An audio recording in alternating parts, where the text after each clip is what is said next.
Because ancient wisdom that does not change your Monday morning is just entertainment. The Hebrew Debt Code translates into three actionable principles for the 21st century steward. Principle 1. The principle of productive debt only. Solomon never borrowed to consume. Every obligation he created was attached to a productive outcome. The arrangement with Hiram produced a temple. The fleet arrangement produced 450 talents of gold from a single voyage to Ophir. Every deployment of obligation in Solomon's economy was tied to a multiplying asset, not a depreciating one. The modern application is surgical. Debt attached to an asset that generates more than the cost of the debt is a weapon. Debt attached to anything that does not generate a return is a wound. A mortgage on a property that produces rental income greater than the mortgage payment is Solomonic.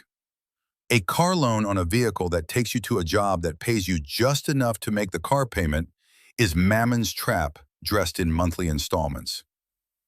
Principle 2. The principle of positional lending. Stop thinking about how to borrow better and start thinking about how to become the lender. This does not require millions of dollars. It requires the understanding that any time you provide something others need and cannot easily replicate, you are in the lender's seat. Your skills are a form of lending. Your knowledge is a form of lending. Your network is a form of lending.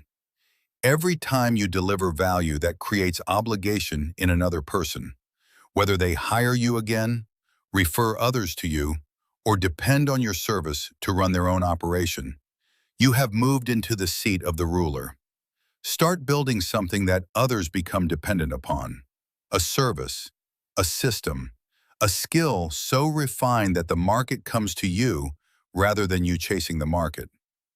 Principle 3. The principle of the Shemitah mindset. Structure every financial obligation you enter with a defined exit. Solomon never entered an open-ended arrangement.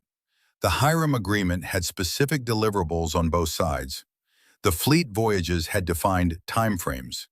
Every obligation in the Hebrew system had a boundary, a limit, a built-in release.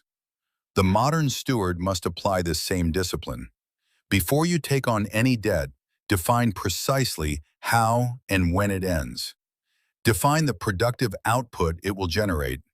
Define the point at which the obligation transitions from debt to asset. If you cannot answer those three questions before signing, you are not wielding the weapon. You are handing it to someone else to use against you. Ecclesiastes 11 verse 2 gives us the final seal on this teaching. Give a portion to 7 and also to 8, for you do not know what disaster may come upon the land. Solomon is teaching that wisdom spreads obligation across multiple streams rather than concentrating it in a single point of failure. The wise steward does not carry one massive debt to one lender. He builds multiple, smaller, productive obligations, each attached to a generating asset, each with a defined exit, each contributing to the broader architecture of a wealth system that no single disruption can collapse. This is the ancient Hebrew debt code, not the avoidance of debt, not the shame of debt, the mastery of debt as a tool of empire building, covenant community, and generational legacy. Solomon did not fear the word borrower.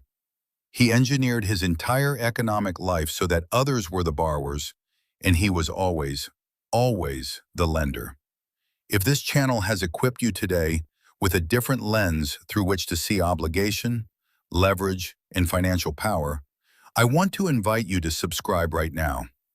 Every week we go deeper into the principles that the wisest and wealthiest people in human history encoded in scripture and in law.